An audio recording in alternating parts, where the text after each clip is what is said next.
Hello students, good morning. Last class में हमने transition metals की मैग्नेटिक प्रॉपर्टीज़ को स्टडी किया था। अब हम इस क्लास में ट्रांजिशन मेटल कॉम्प्लेक्सेस के इलेक्ट्रॉनिक स्पेक्ट्रा के बारे में स्टडी करेंगे। इलेक्ट्रॉनिक स्पेक्ट्रा क्या होता है? जब इलेक्ट्रॉन्स मेटल के लोअर ऑर्बिटल से हायर ऑर्बिटल्स में जाते हैं और हायर ऑर्बिटल से जब वो लोअर से हायर में जाते हैं तो एक पर्टिकुलर वेवलेंथ का एब्जॉर्प्शन करते हैं, और जब फिर वो हायर से लोअर लेवल में आते हैं तो उसी वेवलेंथ का वो इमिशन करते हैं। उस दौरान उसमें स्पेक्ट्रा बनते हैं उस पर्टिकुलर वेवलेंथ के। अगर ये एब्जॉर्प्शन विजिबल रेंज में होता है तो हमें विजिबल स्पेक्ट्रा उसमें दिखाई देता है, तब हमें उसमें स्पेक्ट्रा बनते हैं, उसे हम इलेक्ट्रॉनिक स्पेक्ट्रा कहते हैं।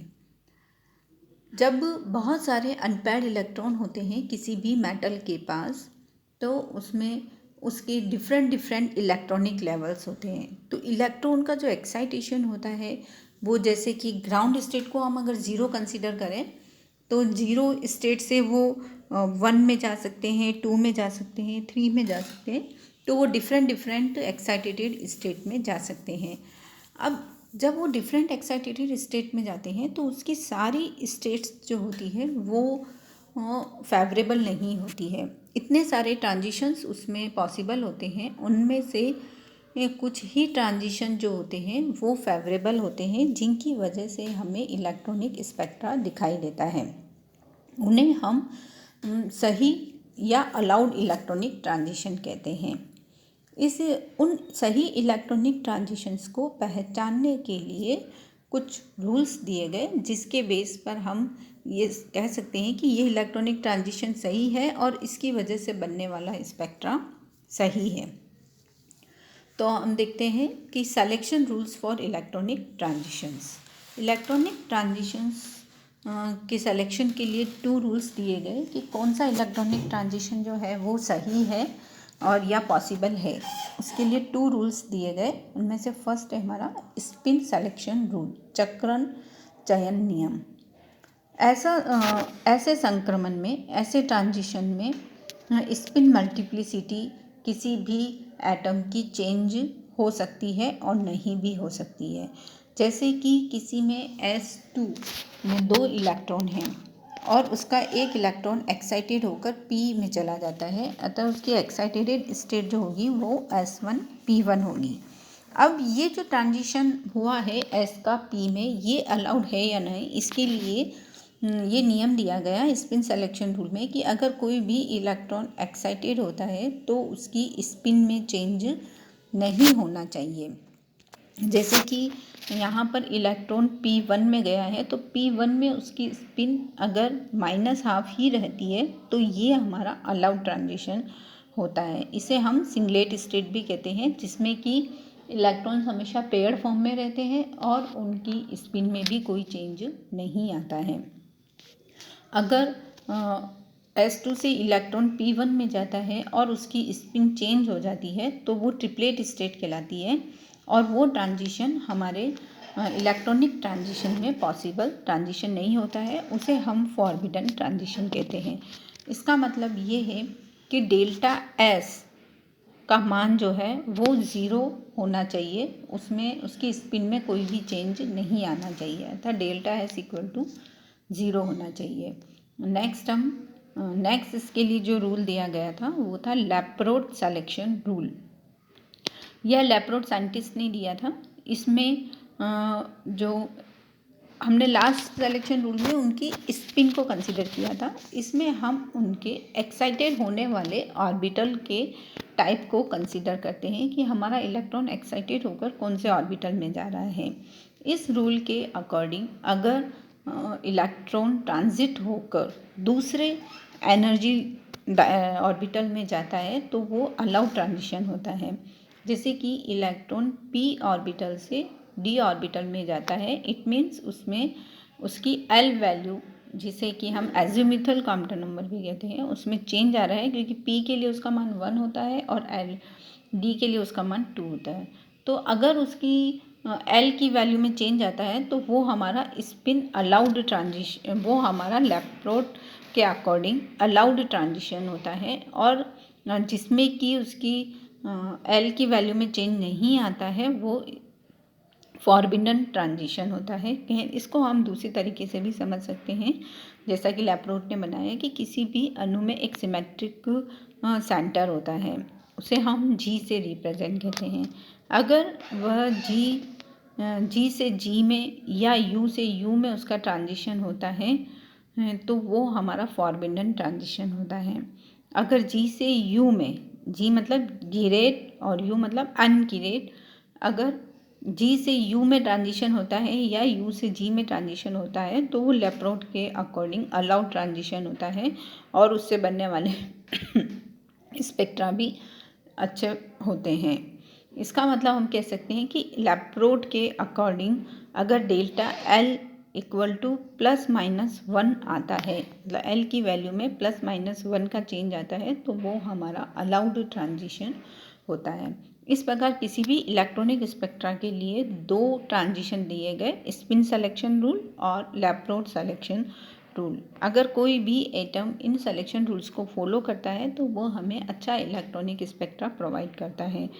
कभी कभी इन सिलेक्शन रूल्स के अपोजिटली भी स्पेक्ट्रा शो होते हैं, लेकिन वो शो होने वाले स्पेक्ट्रा लाइट होते हैं, उनकी इंटेंसिटी कम होती है और उनकी जो पीक्स होती है वो भी छोटी होती है।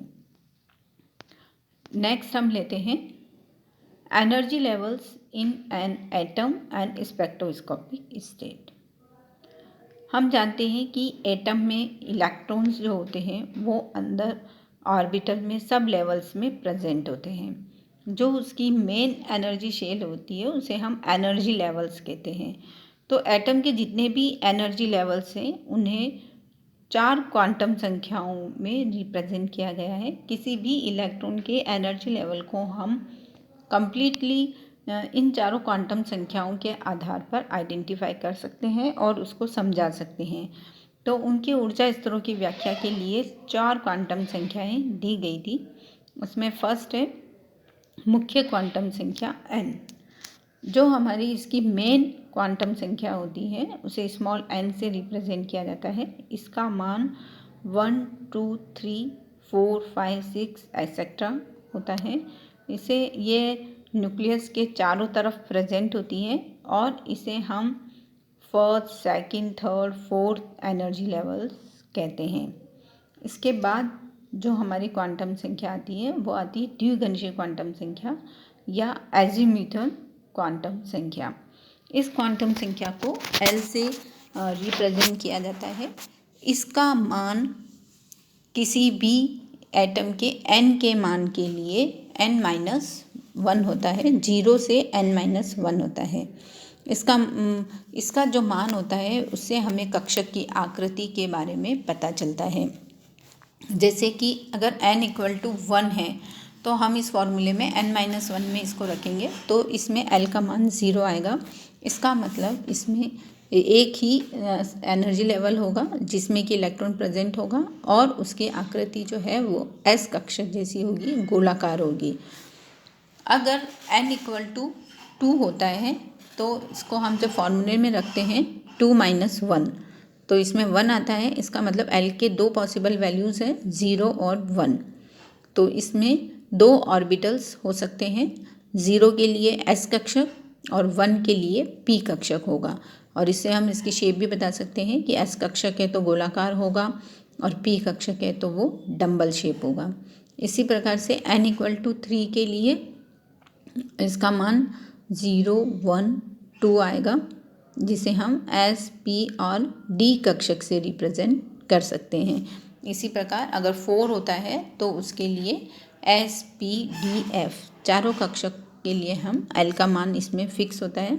तो हम बता सकते हैं L = अगर 0 है तो वह S कक्षक होगा, L = अगर 1 है तो वो P कक्षक होगा। इस प्रकार से हम उसके कक्षक के बारे में बता सकते हैं और उसके आधार पर हम उस कक्षक की आकृति को भी समझा सकते हैं। नेक्स्ट हमारा है चुंबकीय क्वांटम संख्या, मैग्नेटिक क्वांटम नंबर। इसे स्मॉल m से रिप्रेजेंट किया जाता है। इसका मान किसी भी एटम के लिए दिए गए एल के मान से हम इसका मान निकाल सकते हैं। इसका मान एल के मान से प्लस एल, ज़ीरो और माइनस एल तक होता है। जैसे कि अगर एल का मान 1 है तो चुंबकीय क्वांटम संख्या का मान +1, 0 और -1 होगा। इसी प्रकार से अगर एल का मान 2 है तो किसी भी एटम के लिए इसकी चुंबकीय क्वांटम संख्या का मान +2, +1, 0 फिर -1 और -2 होगा। नेक्स्ट है हमारा चक्रण क्वांटम संख्या। इसे स्मॉल s से रिप्रेजेंट किया जाता है और चक्रण क्वांटम संख्या जो होती है वो इलेक्ट्रॉन के स्पिन के बारे में हमें बताती है। तो इलेक्ट्रॉन की जो स्पिन होती है वो 2 तरह की होती है, क्लॉकवाइज या एंटी क्लॉकवाइज। तो इसका जो s का मान होता है वो भी +½ या -½ होता है। अतः इन चारों क्वांटम संख्याओं के आधार पर हम इलेक्ट्रॉन के ऊर्जा स्तर में उपस्थित इलेक्ट्रॉन की व्याख्या इजीली कर सकते हैं। अब इसके आगे हम नेक्स्ट क्लास में देखेंगे।